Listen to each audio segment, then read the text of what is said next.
Bismillahirrahmanirrahim. Alhamdulillah wassalatu wassalamu ala Rasulillah wa ala alihi wa sahbihi wa man walah.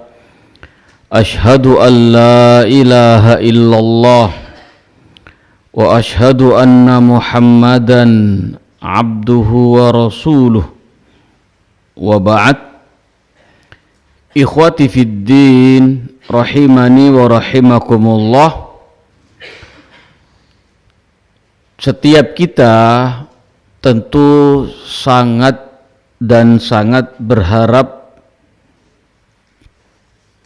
mulia di sisi Allah Subhanahu wa taala.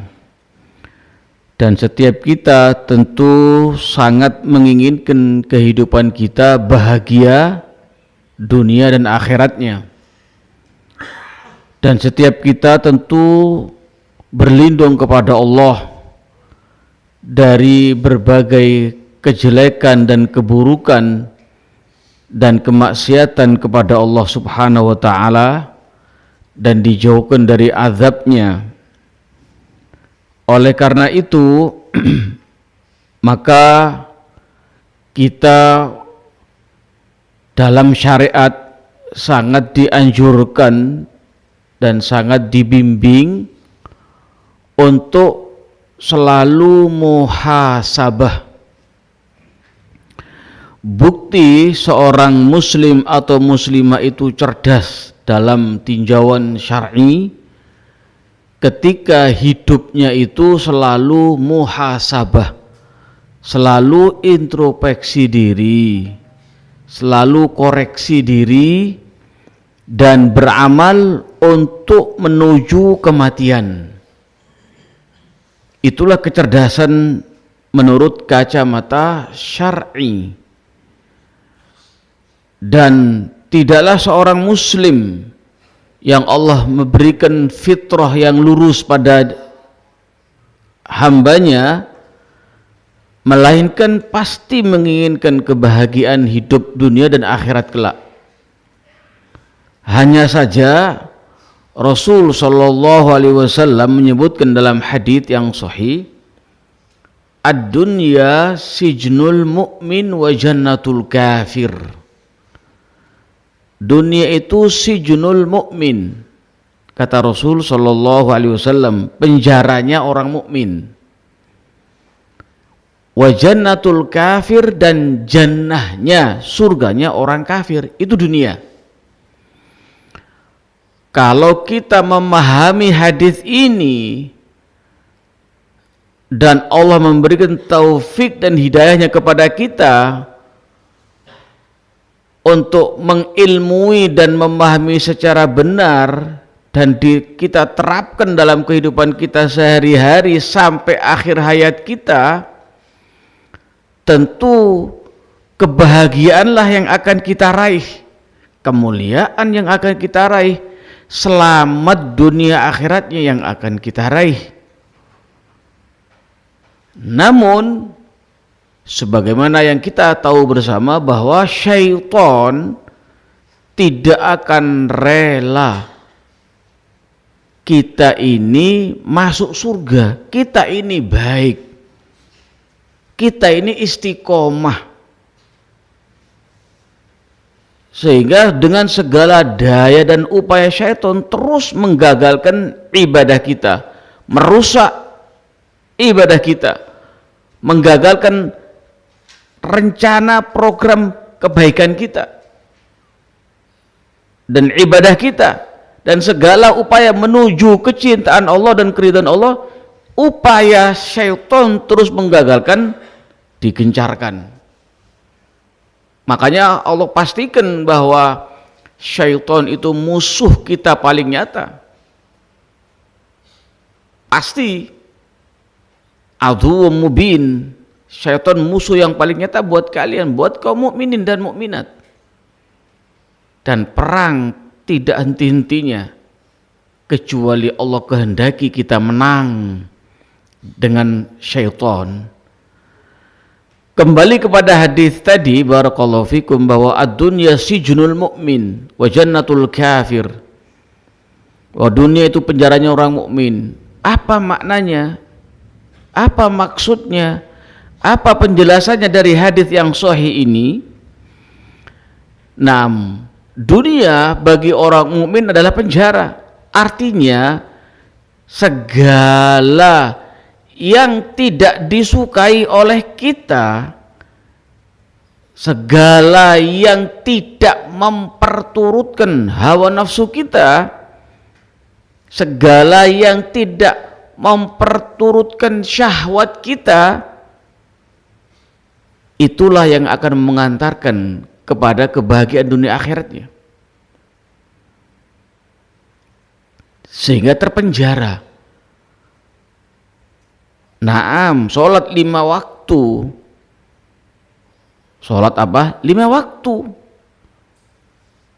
Siapa yang tidak tahu keutamaan sholat dari kalangan kaum muslimin? Siapa yang tidak tahu hukum menegakkan sholat 5 waktu dari kalangan kaum muslimin dan muslimat? Wajib fardu ain berdasarkan Al-Quran dan Sunnah.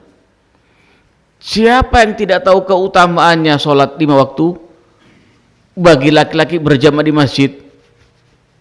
Hadis-hadis sahih banyak menjelaskan keutamaan itu, bahkan diistilahkan dengan tiang agama, bahkan yang akan pertama kali dihisab nanti di hari kiamat dari amalan hamba Allah, sholatnya.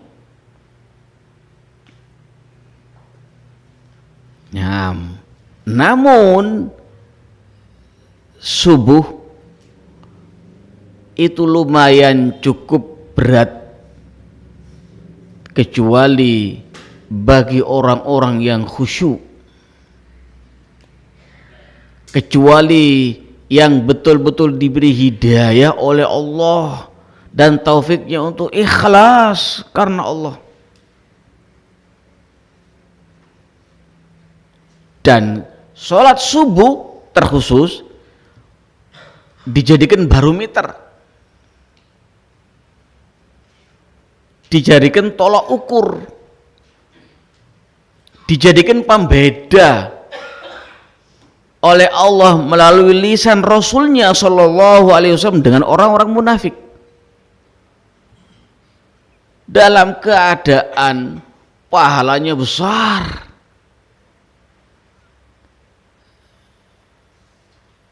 2 rakaat qobliyah subuh, qobliyah fajar, Rasul katakan Shallallahu Alaihi Wasallam, khairun minad dunya wa ma fiha, lebih baik dari dunia dan seisinya. Sholat subuh dan sholat asar Rasul sebutkan, man sholla bardain dakhalal jannata, barang siapa yang sholat di 2 waktu dingin masuk surga, asar dan subuh.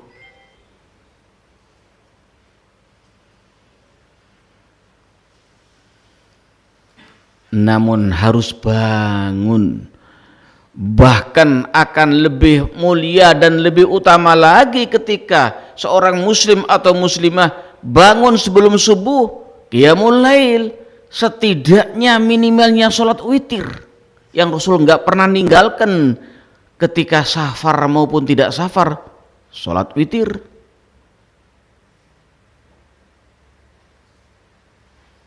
Harus diperangi kemalasan tidur itu,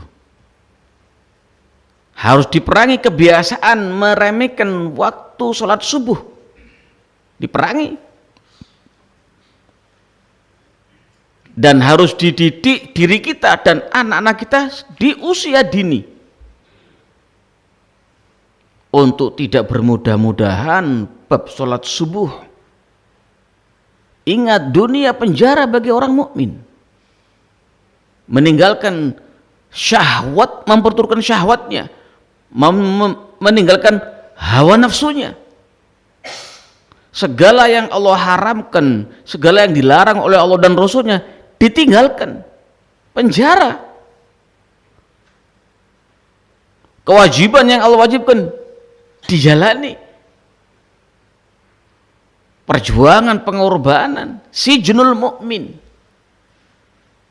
untuk meraih jannah di akhirat kelak. Sementara orang kafir, lah, justru di dunia ini nggak akan peduli halal haram,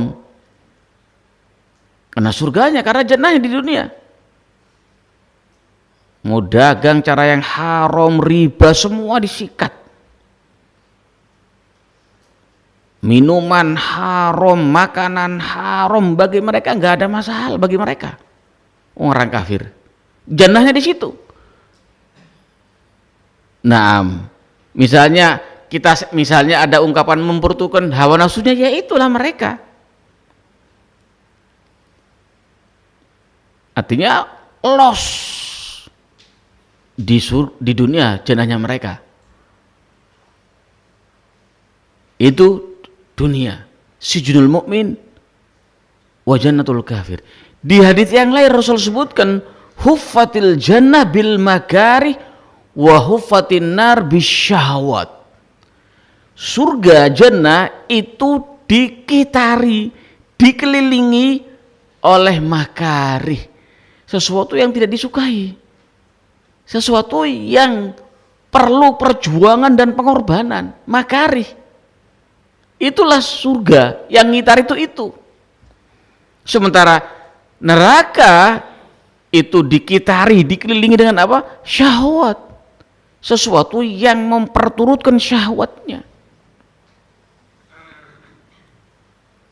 Kalau kita memahami ini, kita terapkan dalam kehidupan sehari-hari dengan ikhlas, tunduk kepada Allah Subhanahu wa taala, murni karena Allah, harapannya meraih keutamaan dan kemuliaan di sisi Allah Subhanahu wa taala. Oleh karena itu, ikhwati fiddin rahimani wa rahimakumullah, mari kita kembali ke alam nyata. Kita kembali kepada proses kehidupan kita yang Allah berikan nyawa buat kita, agar kita bisa meniti dengan baik dan benar, ikhlas karena Allah di dunia ini, kemudian dimatikan oleh Allah dalam kondisi husnul khotimah. Itu target kita, itu upaya kita, itu harapan kita tertingginya, sehingga dimasukkan oleh Allah ke dalam jannahnya. Berarti bagaimana? Di antaranya perbaiki dengan benar dan ikhlas hubungan kita dengan Allah Subhanahu wa taala. Perbaiki dengan ikhlas dan benar hubungan kita dengan sesama makhluk Allah. Akhlak kita kepada Allah, akhlak kita kepada sesamanya, kita bangun, kita perbaiki. Kita meniti di atas rel syariat, di atas Al-Quran dan Sunnah, penuh ikhlas hanya untuk Allah Subhanahu wa ta'ala. Apa yang kita tahu dari kebaikan yang bernilai pahala di sisi Allah Subhanahu wa ta'ala, kerjakan penuh dengan ikhlas kepada Allah. Jangan kita meremehkan sesuatu yang ringan atau kecil menurut kita kebaikan itu. Jangan. Bisa jadi besar di sisi Allah. Sebagaimana jangan kita remehkan dosa-dosa kecil. Untuk kita bermudah-mudahan untuk mengerjakan.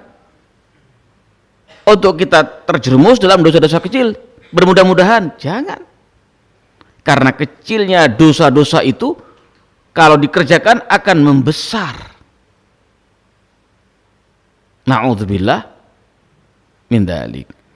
Ikhwati fiddin rahimani wa rahimakumullah, satu adab yang Rasul ajarkan kepada umatnya dalam hadis yang diriwayatkan Abu Dawud dengan sanad yang sahih, Imam Nasa'i, Imam Ahmad pun meriwayatkan dari sahabat Abdullah bin Umar radhiyallahu anhuma, Rasul menyebutkan, man son'a ilaikum ma'rufan fakafi'uh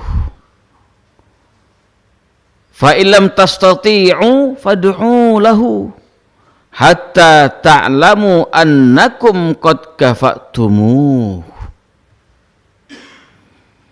Kata Rasul sallallahu alaihi wasallam, barang siapa seseorang yang berbuat baik kepada kalian, balas perbuatan baik tersebut.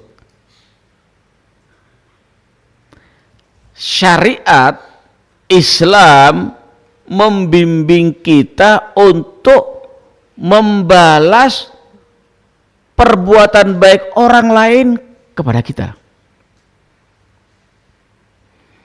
Itu tentu bagi orang yang memahami hadis ini, yang mengilmui hadis ini, dapat hidayah dari Allah, mampu menjalankan, maka pahalanya besar. Dalam keadaan kedua belah pihak, bukan satu pihak. Artinya bukan hanya dia yang kemudian berbuat baik ke kita, dia dapat pahala, kita enggak, bukan. Ketika kebaikan menurut syar'i dilakukan oleh kedua anak cucu Adam, timbal balik tersebut, kedua-duanya mendapatkan pahala jika ikhlas karena Allah. Kenapa? Karena amalan itu mencocoki sunnah. Sudah mendapatkan pahala di sisi Allah dan mendapatkan kebaikan dari saudara kita. Walaupun kita juga demikian membalas kebaikan tersebut. Ini bimbingan nabawi. Dan ini perlu pembiasaan. Segala kebaikan yang dinilai baik oleh Allah dan Rasulnya, apapun bentuknya, yang pasti Allah dan Rasulnya menilai dan menyatakan dan menghukumi itu baik, maka biasakan kita melakukan itu, supaya kita dapat dan memperoleh dan bisa dengan hidayah dan taufik Allah mengamalkannya dengan pembiasaan. Awal mulanya demikian, sebagaimana Ibnu Mas'ud radhiyallahu anhu menyatakan, ta'awwadul khaira fa innal khaira bil 'adah. Hendaklah kalian berbuat baik. Maksudnya apa? Pembiasaan, membiasakan berbuat baik. Kenapa? Karena perbuatan baik itu akan didapati dan diperoleh dengan pembiasaan. Contoh yang ringan mudah bagi kita tentunya, Ahlus Sunnah. Naam, Rasul membimbing bagi kita agar kita makan dengan tangan kanan. Karena tangan kiri itu syaiton. Makan dengan tangan kiri itu caranya syaiton. Kan sesuatu yang sangat bertentangan. Yang kanan adalah anjuran, bimbingan dari Nabi kita Muhammad SAW. Yang kiri adalah tata caranya syaiton. Sangat bertolak belakang. Ketika anak kita, diri kita dibiasakan di usia dini, luar biasa mudah melaksanakannya, biiznillah, mudah mengingatkannya ketika lupa. Coba antum melihat, afwan, kita tidak menuduh person per person, tapi mereka yang tidak memahami hadis itu, mereka yang tidak mendapatkan ilmu tentang itu,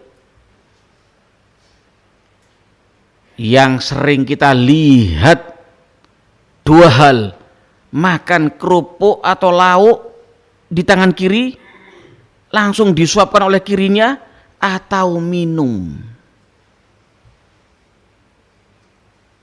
Afwan, berarti dia telah mengikuti caranya setan. Mau bilang apa? Cuman mungkin saja mereka nggak paham itu. Mungkin juga mereka meremehkan, mengabaikan. Mungkin na'udzubillah mereka menentang sunnah itu. Anak-anak kita sering kita dapati ketika terjatuh pada kesalahan dalam makan atau minum dengan kiri, diingatkan yamin kanan, langsung berubah, langsung diambil kanan. Pembiasaan. Ingat, apa yang dibiasakan? Al-khairah, ta'awadul khairah. Ini penting, harus digaris tebeli. Biasakan kalian berbuat baik-baik. Nah, karena perbuatan baik itu bisa didapati dan dijalani dengan pembiasaan. Ikhwati fiddin rahimani wa rahimakumullah, di dalam hadis ini juga demikian, barang siapa yang berbuat baik kepada kalian, balas perbuatan baik itu. Biasakan seperti itu. Fakafi'u, kata Rasul. Kalau kalian nggak mampu untuk membalas kebaikan saudara kita yang diberikan kepada kita, apa kata Rasulullah? Fad'u lahu. Doakan kebaikan buat dia. Ana contohkan kepada antum, ketika saudara kita muslim memberikan kepada kita sesuatu yang baik, diberikan apa saja, yang penting baik menurut Allah dan Rasulnya, yang diberikan ke kita, entah makanan, entah fulus, entah apa, kebaikan. Nah, kita sampaikan kepada dia karena kita nggak mampu untuk membalas kebaikan itu, jazakallahu khairan.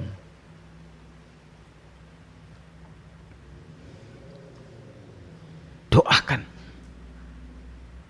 jazakallahu khairan, semoga Allah membalas engkau dengan kebaikan. Jika doa itu dikabulkan oleh Allah, luar biasa balasan Allah kepada saudara kita, kebaikan. Naam, hatta ta'lamu annakum qad kafa'tumu, sampai engkau tahu bahwa engkau telah membalas kebaikan saudaramu tadi. Ikhwati fiddin rahimani rahimakumullah, ini bagian dari akhlak mulia. Di samping saling memberi, kalau kita bahasakan lain, istilah lain dengan istilah memberi hadiah, itu salah satu upaya saling mencintai karena Allah. Dan itu merupakan aplikasi daripada iman kepada Allah. Anjuran, hasungan dari Rasul sallallahu alaihi wasallam untuk saling memberikan hadiah. Karena saling memberi hadiah itu akan menimbulkan kecintaan karena Allah. Ini bimbingan. Juga mendapatkan pahala jika ikhlas karena Allah, disebabkan dia telah menjalankan sunnah.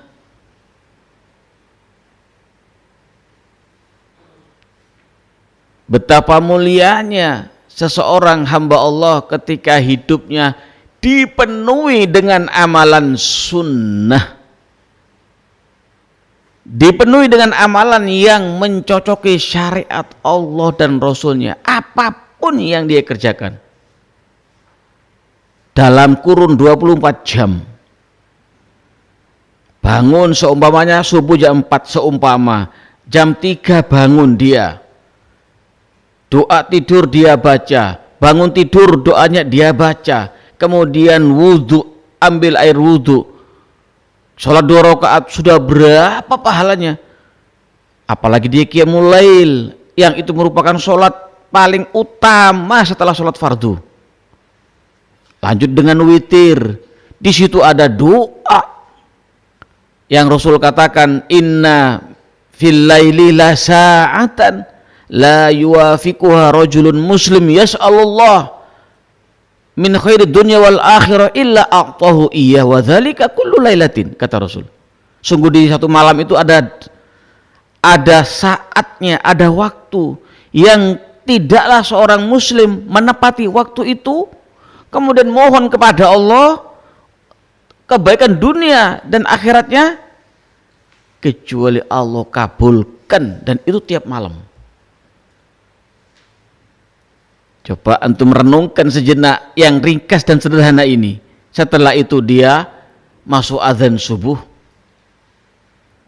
istighfar kepada Allah sebelumnya, sebelum subuh istighfar kepada Allah, dan itu amalan paling baik di waktu malam itu, waktu sahur istighfar kepada Allah.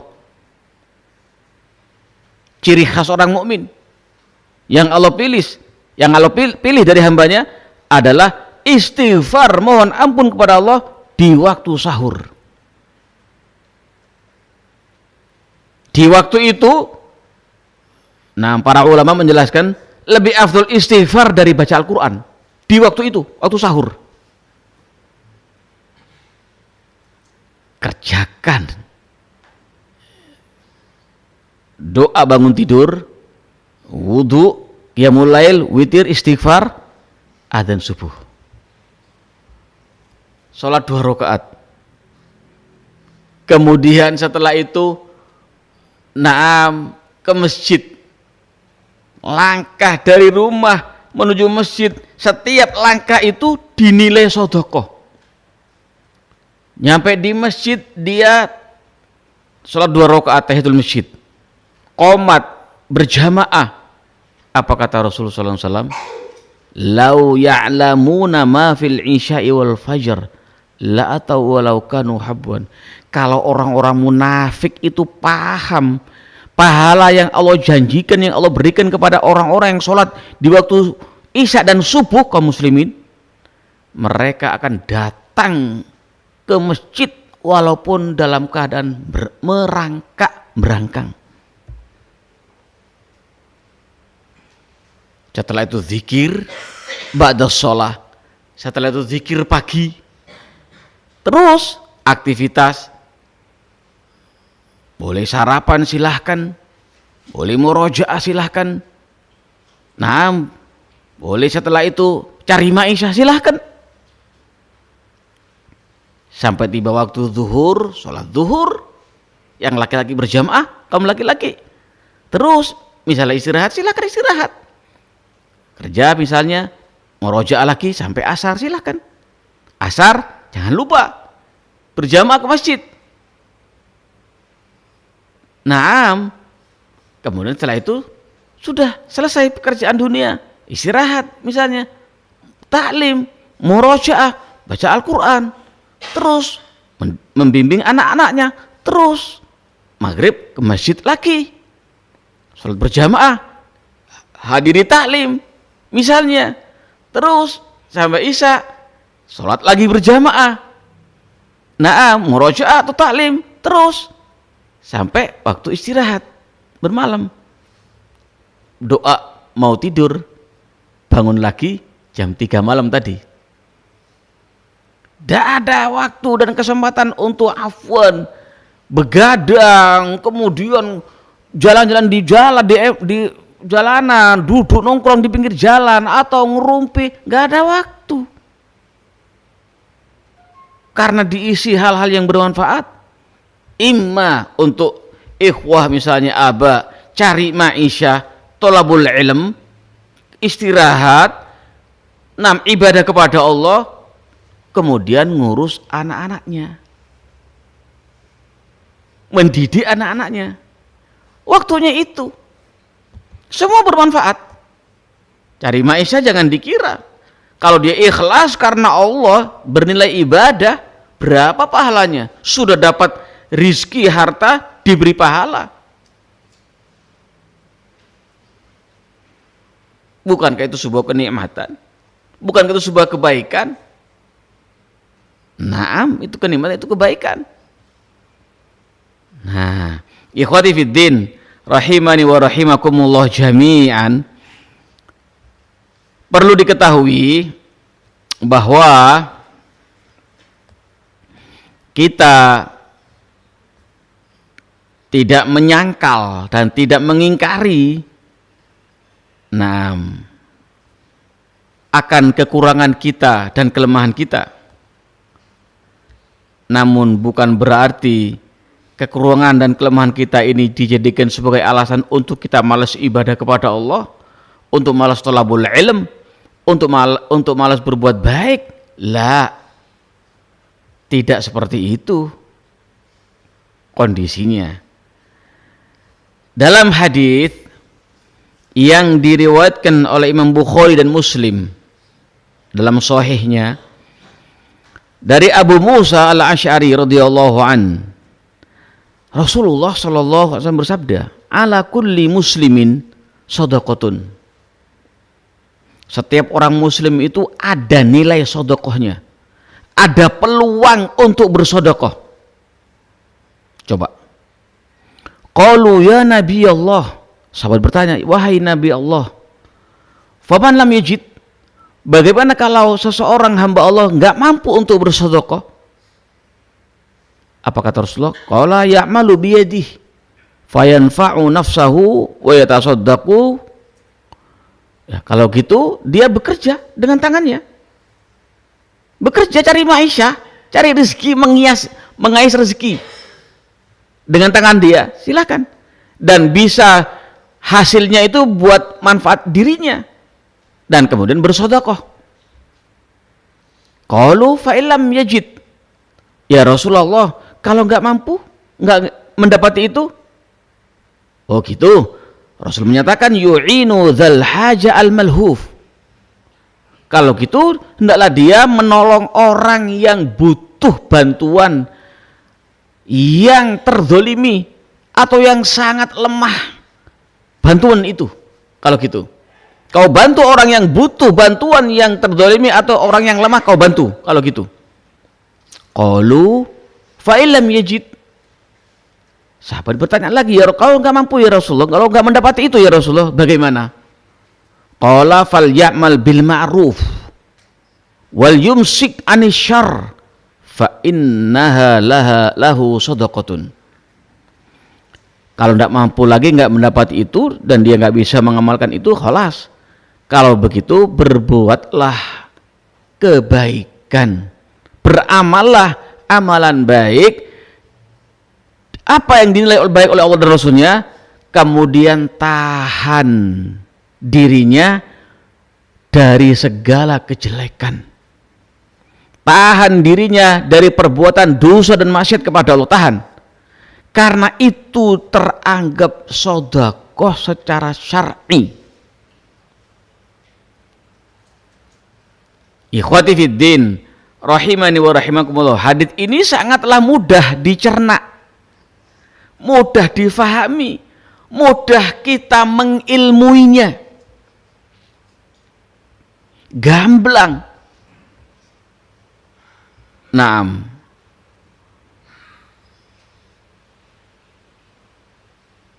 Bahwa sedekah yang dikeluarkan oleh seorang muslim dari hartanya dia untuk tujuan baik, naam, untuk tempat-tempat yang baik yang diridhoi oleh Allah, termasuk afdhalut ta'at, termasuk ketaatan kepada Allah yang paling afdhol, paling mulia, dan termasuk qurabat, mendekatkan diri kepada Allah di sisi Allah yang paling luhur, paling mulia juga, dan memiliki pengaruh dampak positif dunia dan akhiratnya.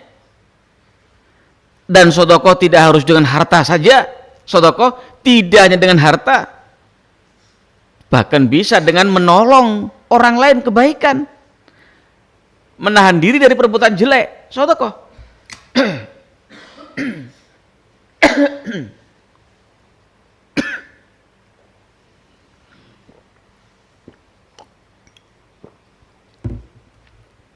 Menahan dirinya dari perbuatan maksiat atau dosa atau jelek, sedekah. Ya kan? Naam, makanya ikhwati fiddin rahimani wa rahimakumullah jami'an. Di dalam hadits ini betul-betul hasungan, dorongan setiap muslim untuk bersedekah sunnah atau wajib.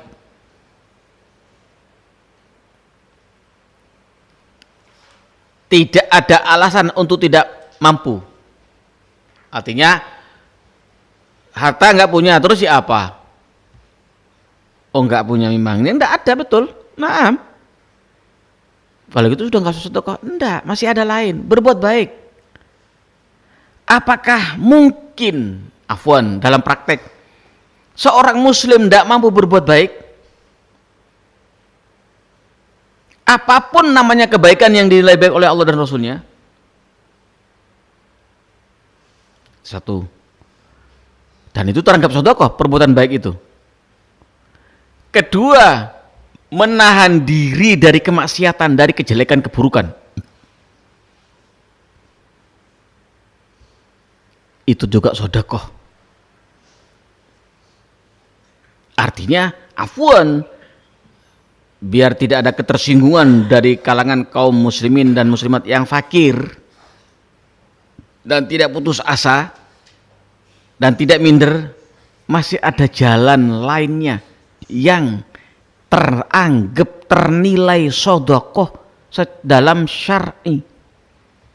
Berbuat baik dan menahan dari perbuatan maksiat atau kejelekan, keburukan. Naam. Ikhwati fiddin rahimani wa rahimakumullah. Orang yang dia mencari kasab, mencari rezeki, mengais rezeki dia kan ya, kenapa antum mencari rezeki ya akhi semuanya? Kenapa kamu antum cari maisha ya akhi? Iya, tanggung jawab ana di hadapan Allah untuk menafkahi ana dan anak istri ana dan anak-anak. Oh gitu ya. Ya khair. Kerja dapat hasil. Hasilnya itu, rezekinya itu dibuat makan dirinya dan anak istrinya, itu sedekah. Gitu loh. Jangan sempit memahami sedekah itu. Kemudian ada kelebihan dia diberikan orang lain, sedekah yang membutuhkan.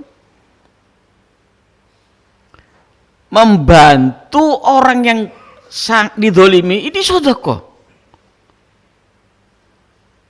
Orang yang lemah dibantu, sedekah ketika ikhlas kepada Allah. Nah, yang seperti ini barakallahu fikum mesti kita hidupkan dan kita biasakan.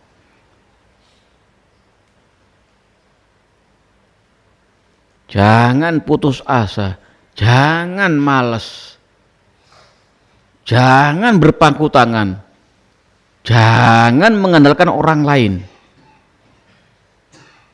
Jangan meremehkan hal yang baik walaupun kecil menurut kita. Wadah ya ikhwan. Barakallahu fikum. Ikhwati fiddin rahimani wa rahimakumullah. Dalam hadis ini ada faedah yang dikatakan oleh para ulama. Apa itu? Sungguh amalan-amalan baik ketika niatnya ikhlas dan benar, niatnya itu ikhlas dan jujur dan benar, naam, itu bernilai seperti sedekah dalam pahala. Naam, terlebih-lebih orang yang memang nggak mampu untuk mengeluarkan sedekah dengan hartanya. Amalan baik, niatnya benar, ikhlas, jujur. Berikutnya sedekah. Nah, perhatikan, anna sedaqata fi haqqil qadiri 'alaiha afdalu min sairil a'malil maqsurah ala fa'iliha. Sedekah yang dikeluarkan, yang dilakukan oleh orang yang mampu. Dia mampu bersedekah, kemudian dia berikan sedekah itu di jalan Allah, tentunya ikhlas karena Allah. itu lebih afdol, lebih mulia di sisi Allah daripada semua amalan yang kebaikannya untuk dirinya. Amalan yang kebaikannya hanya untuk dirinya, bukan amalan yang kebaikannya untuk dirinya dan orang lain, bukan. Nah, ini penting. Naam. Ikhwati fiddin, rahimani wa rahimakumullah jami'an. Sungguh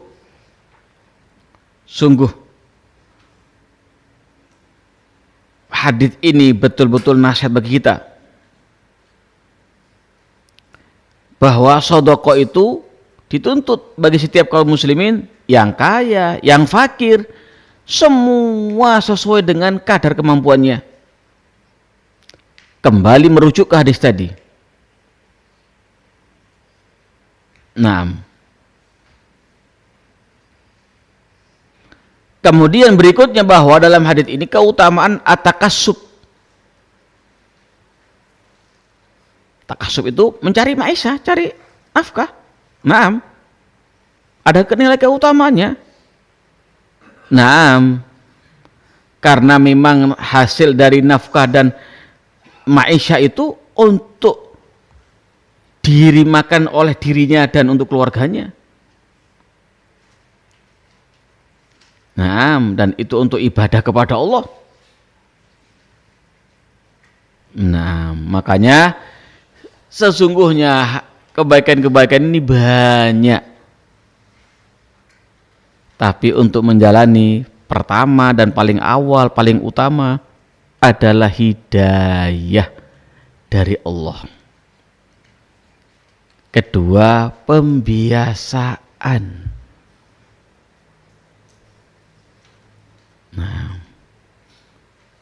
kalau kita lihat lagi, contoh lagi, makan dan tidur, ya kan? Ini kan kata kerja dalam bahasa Indonesia, fi'il. Makan kata kerja, fi'il. Tidur juga kata kerja, fi'il. Nah, adakah orang yang normal ya? Adakah orang yang normal? Ana nggak bisa makan, ana nggak mau makan. Kenapa? Malas. Ndak wis. Loh, besok juga ndak. Lusa ndak. Seminggu ndak. Sebulan enggak, malas. Mungkin seperti itu. Nah, tidur juga demikian. Anak enggak tidur. Besok enggak, seminggu enggak, sebulan enggak.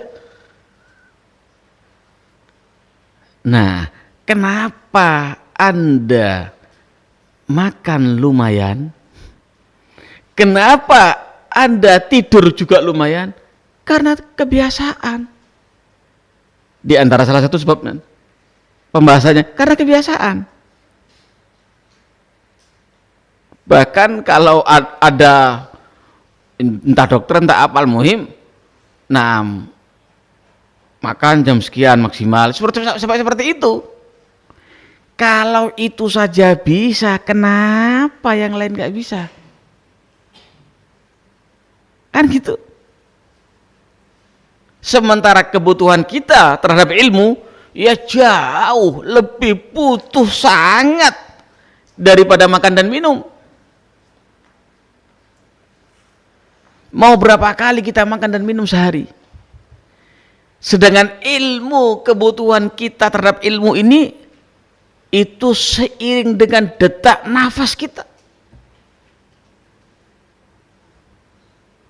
Ala adadil anfas. Naam. Ikhwati fiddin, rahimani wa rahimakumullah jami'an. Ini penting bagi kita untuk menjadikan pelajaran agar kita hidupnya selalu muhasabah introspeksi diri, koreksi diri terus seperti itu, dan beramal untuk menuju kematian. Naam, ikhwati fiddin rahimani wa rahimakumullah, ada satu amalan yang juga memerlukan hidayah dari Allah dan taufiknya, dan amalan ini mulia, adalah saling menasehati di antara kita. Kalau kita melihat fenomena, kita melihat praktek di lapangan, fakta, iya kan? Tidak semua orang bisa menerima dengan baik ketika salah dinasihati. Anak ulangi, kita melihat fakta di lapangan, kenyataan yang terjadi, tidak semua orang ketika salah dinasehati kemudian dia legowo dan menerima dengan baik dan ikhlas nasihat tersebut, padahal itu kebenaran nasihatnya, dan tidak ada tendensi apa kecuali murni karena Allah sebagai saudara dalam mereka menasihati. Kita tanya lagi, dengan alasan apa kita ini ketika salah kemudian dinasihati kita menolak dan enggak nerima? Apa alasan kita? Apa urusan kita?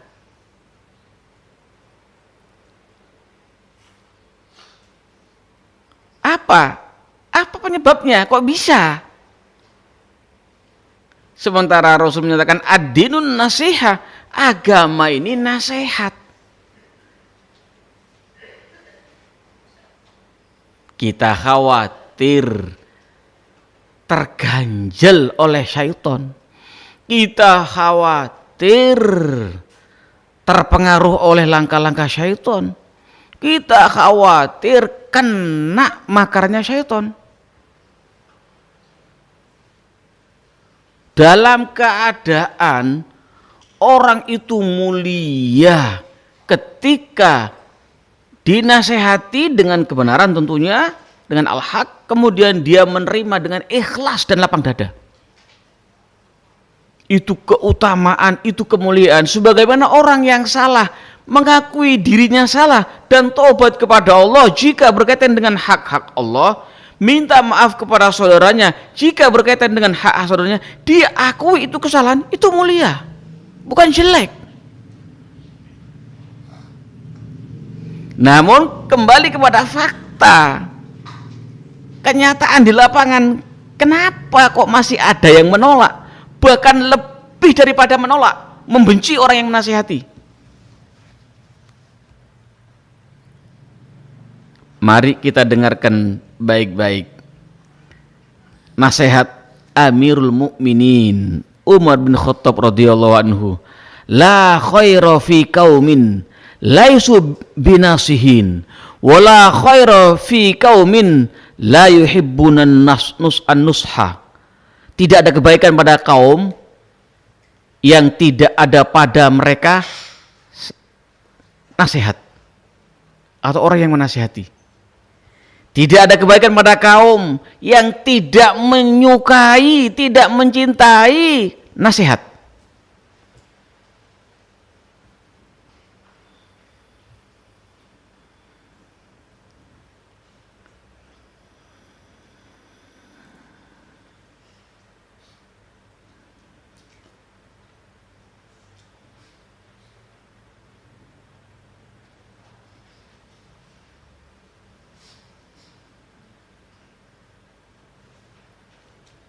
As-Sa'di rahimahullah dalam Taisirul Latifil Mannan kata beliau, al-mansuh berarti di isim maf'ul, nasih isim fa'il, orang yang menasihati. mansuh yang dinasehati. Iya, dinasehati kata beliau, yang dinasehati walaupun dia afwan punya kedudukan bahkan lebih berilmu dari yang menasehati. Yang dinasehati itu ketika dia punya kedudukan lebih daripada yang menasehati atau ilmunya lebih berilmu dibanding dengan yang menasehati. Nah, hendaknya dia tidak boleh marah dan tidak boleh meremehkan. Namun hendaklah segera menerima nasihat itu.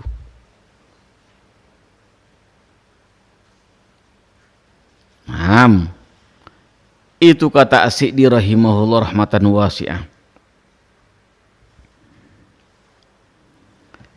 Ikhwati fiddin rahimani wa rahimakumullah. Ibnu Abbas radhiyallahu an menyatakan senantiasa seorang itu akan terus bertambah kesehatan dia, kesehatan pikirnya dia, kesehatan cara berpikirnya dia, selama dia menasihati orang yang minta menasihati. Ketika dia menutupi, nggak mau menasihati orang yang minta menasihati dengan benar, dengan jujur, nggak mau dia, maka Allah akan lenyapkan, akan sirnakan, yaitu nasihatnya dan pikiran dia, ro'yunya dia. Ikhwati fiddin rahimani wa rahimakumullah, Rasulullah sallallahu alaihi wasallam sering para sahabatnya satu dan yang lainnya, bukan hanya satu orang, datang minta nasihat, dinasihati.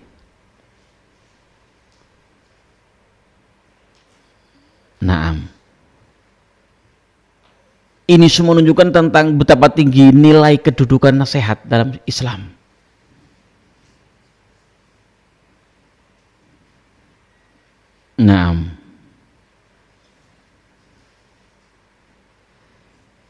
Syekhul Islam Ibnu Taimiyah rahimahullah dalam dalam fatwa kubronya menyatakan, Allah mewajibkan dalam muamalah, aujaballahu subhanahu wa ta'ala fil muamalati khosotan fiddin amatan an-nasihah wal bayan.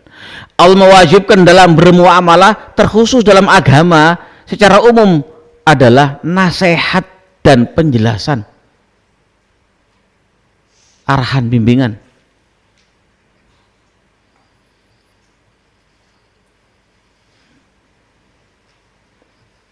Maka Syekh Ibnu Qayyim rahimahullah menyatakan, wan nasiha liqahul aql. Fakullama qawiyat an-nasihatu qawiyal aqlu wastanaro.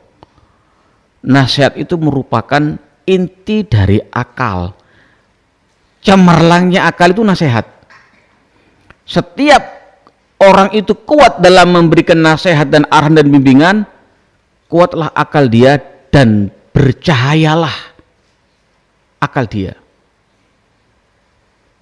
bersinar. Ikhwati fiddin rahimani wa rahimakumullah, sungguh hal yang seperti ini perlu dihidupkan di tengah-tengah kita. Akhlak mulia, saling menasehati, menerima nasihat. Akhlak mulia yaitu terus membantu saudaranya, sedekah. Dengan gambaran tadi yang digambarkan terus dihidupkan. Semakin banyak amalan baik, amalan taat kita kepada Allah, semakin sempit pintu maksiat dan perbuatan jelek yang kita lakukan. Semakin banyak sunnah yang kita kerjakan, semakin sempit pintu bid'ah yang akan masuk pada kita. Di samping hidayah dari Allah dan pertolongannya, terus upaya memaksimalkan waktu dan sehat ini di atas ketaatan kepada Allah dan perbuatan baik dan akhlak mulia. Dan Rasulullah Shallallahu Alaihi Wasallam sudah distempel, kalau bahasa kita stempel, dicap oleh Allah memiliki akhlak yang luhur, yang mulia. Wa innaka la'ala khuluqin azim. Sungguh engkau wahai Muhammad betul-betul menghiasi diri engkau dengan akhlak yang azim, akhlak yang agung, akhlak yang mulia. Akhlak Rasul adalah Al-Quran. Naam. Akhlak Rasul suka memaafkan orang lain. Akhlak Rasul amar ma'ruf nahi mungkar. Akhlak Rasul berpaling dari orang-orang jahil. Akhlak Rasul lemah lembut, kasih sayang kepada umatnya, semangat agar umatnya betul-betul masuk surga. Itu akhlak Rasul.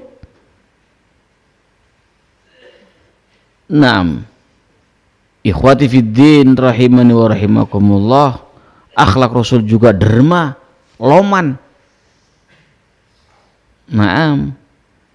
Akhlak Rasul mudah memaafkan orang yang salah. Akhlak Rasul saling menasehati, amar ma'ruf nahi mungkar, dan seterusnya dari kebaikan. Ikhwati fiddin rahimani wa rahimakumullah jami'an. Namun yang perlu kita juga pahami, di sisi lain, apa sisi lain yang dimaksudkan? Bahwa kita dalam bergaul dan bermuamalah dan berserawung, kalau bahasa kita, itu namanya percikan kesalahpahaman dan yang semisalnya, seakan-akan itu adalah hiasan hidup, seakan-akan. Karena memang Allah sebutkan wa ja'alna ba'dakum li ba'din fitnah atasbirun, kata Allah. Kami jadikan satu di antara yang lain di antara kalian fitnah, kata Rasul. Rasul fitnah bagi mursal ilahim, fitnah bagi umatnya, bagi yang diutus, fitnah. Fitnah bagi umatnya mentaati Rasul apa mengingkarinya, nerima dakwahnya Rasul apa enggak, fitnah. Orang kaya fitnah bagi orang fakir, orang fakir fitnah bagi orang kaya, dan demikian seluruh makhluk. Anak terhadap orang tuanya fitnah, orang tua terhadap anaknya fitnah, istri terhadap suami fitnah, suami terhadap istri fitnah. Kita dengan yang lainnya itu fitnah. Kuncinya apa, kata Allah? Atasbirun. Sabarkah kalian dengan fitnah itu? Sehingga ketika kalian sabar, kalian tegakkan syariat Allah, kalian terus berpegang teguh dengan sunnah-sunnah Rasul Sallallahu Alaihi Wasallam, kalian terus tidak terjerembab dalam kubangan fitnah itu, memperturutkan syahwatnya, bertindak tidak senonoh, merespon tidak benar, tidak baik. Tidak demikian. Sabar. Ikhwati fiddin rahimani wa rahimakumullah jami'an. Sungguh kesabaran dalam hidup ketika ada gangguan, ketika ada rintangan, fitnah dan yang lain, itu adalah merupakan tanda kemuliaan dan kebahagiaan seorang muslim. Wahab ibnu Munabbah rahimahullah menyatakan 3 perangai, 3 perkara yang ketika ada pada seseorang dia menepati kebaikan.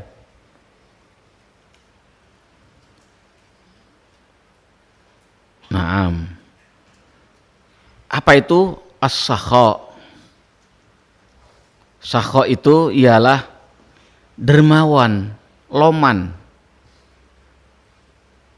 Kedua, as-sabr, sabar.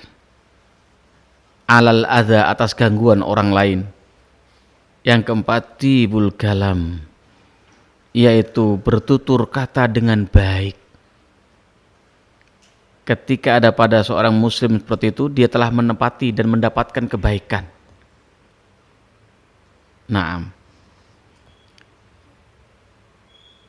Ikhwati fiddin rahimani wa rahimakumullah jami'an. Syekh Rabi rahimahullah menyatakan, kau cari dari teman dekatmu yang mukmin sosok yang bisa membantumu untuk taat kepada Allah.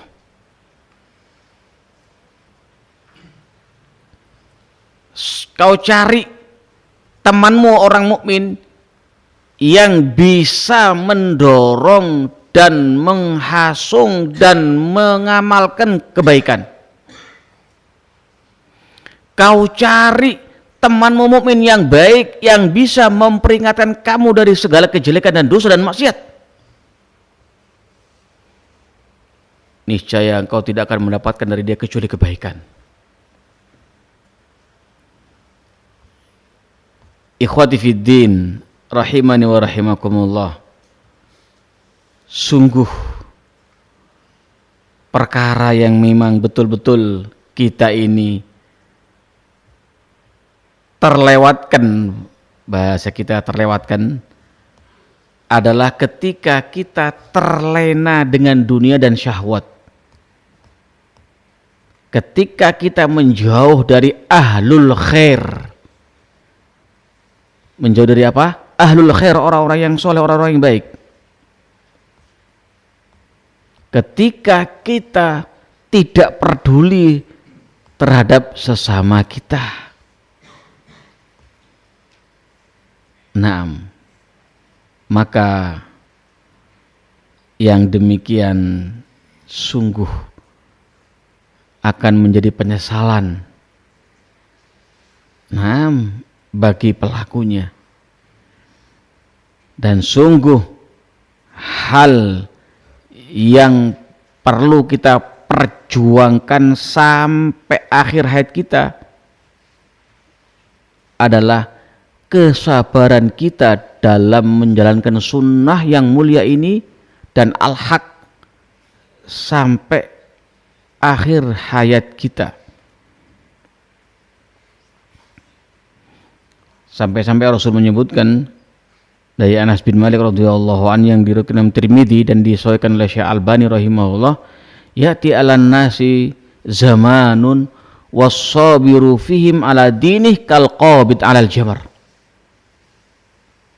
Nanti ada saatnya datang kepada manusia suatu zaman, suatu waktu di mana dikala itu orang yang sabar di tengah-tengah mereka ini dalam memegang agamanya itu ibaratnya memegang bara api, panas, dicela, dicaci, dikucilkan dan seterusnya. Zaman itu akan ada. Ikhwati fiddin rahimani wa rahimakumullah, semoga yang sederhana ini memberikan bagi kita hidayah dan taufik dan terus istiqomah di atas al-haq, di atas sunnah, dan terus berupaya berdoa kepada Allah agar kita diberi kemudahan berbuat baik, agar kita terbiasa berbuat baik, ikhlas karena Allah Subhanahu wa taala. Wallahu a'lamu bishawab. Kita cukupkan pada malam ini. Wal ilmu indallah. Subhanakallah wa bihamdika asyhadu an la ilaha illa ant astaghfiruka wa atubu ilaik. Walhamdulillahirabbil alamin.